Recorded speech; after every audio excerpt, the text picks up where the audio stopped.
Hey everyone, and welcome to this explainer. Today, we're diving into the absolute foundation of the English language. I mean, think about it. If communication is this giant, complex house that we all live in, nouns?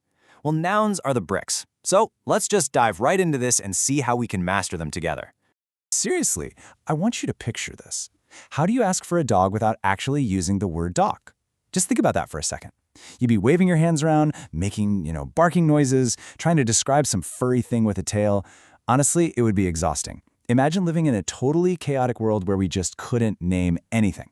Well, nouns are our ultimate superhero solution to that exact chaos. They're literally the labels we stick on the world so we can actually understand each other.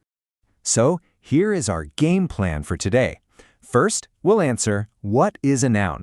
Then, we'll look at common versus proper nouns, followed by the power of plurals. After that, we've got the helper words, and finally, we'll wrap it all up with practice makes perfect. Okay, kicking things off with section 1. What is a noun? The basic bricks of our language. All right, so at its very core, a noun is just a word that names a person, place, thing, animal, or idea. Without these specific labels, our ability to identify the world around us would completely collapse.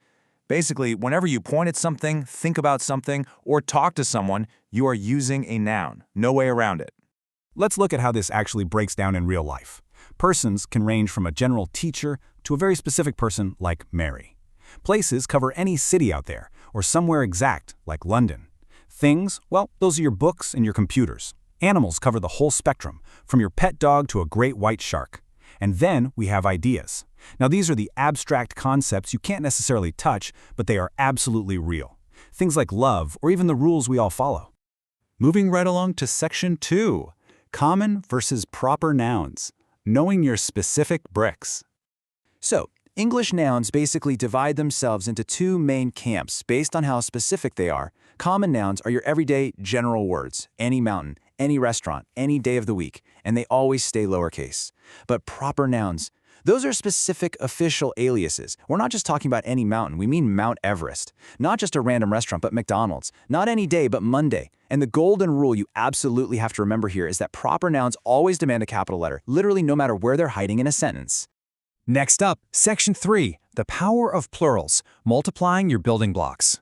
Before we can multiply, we got to establish our baseline, right? And that's the number 1. A singular noun means just one, solitary item. Think one car parked in your driveway, one single apple sitting on the desk, or just a boy walking down the street. Singular means solitary, just one. Now, contrast that with plurals. Plurals simply means more than one, so we're shifting from one car to 2 cars, or maybe 5 apples, or many boys. But, how exactly do we change these words to show this multiplication? Well, there are actually 4 really handy cheat codes for pluralization. For the vast majority of nouns, you just slap an S on the end, turning one book into many books. Super easy. Now, if the noun ends in a hissing sound, like S, CH, SH, X, or Z, you have to add ES, making a box into boxes. Okay, what if it ends in a consonant plus a Y? We do a cool little trick here. You drop the Y entirely and add EIES, so baby becomes babies. But hold on, quick self-correction. If there is a vowel right before that Y, don't drop anything. Just add an S, like turning toy into toys. If you lock down these 4 formulas, you can multiply pretty much anything in English. All right, let's jump to section 4, the helper words, the mortar that holds it together. We call these little helper words articles, and they sit right in front of our nouns to kind of prep the listener. We use a before a singular noun that starts with a consonant sound, like a cat or a dog. But if that singular noun kicks off with a vowel sound, we switch it up to an just to make the speech flow smoother. So you'd say an apple or an egg. Try saying a apple. It feels kind of clunky, right? Finally, we use the when we're talking about a specific noun that both you and I already know about. I mean, there's only one sun in our sky, so we naturally say the sun. These tiny words are absolutely crucial for guiding the listener's ear. And finally, section 5, practice makes perfect. Time to become a grammar detective. Let's put this into practice. Check out this sentence. The small dog barked at the mailman.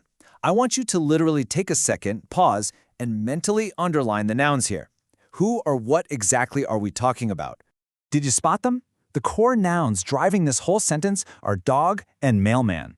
Dog represents our animal category, and mailman represents a person. Literally everything else in that sentence is just descriptive padding. The nouns are doing all the heavy lifting. Okay, let's up the complexity just a little bit with two connected sentences. Sarah loves to read books in the huge library.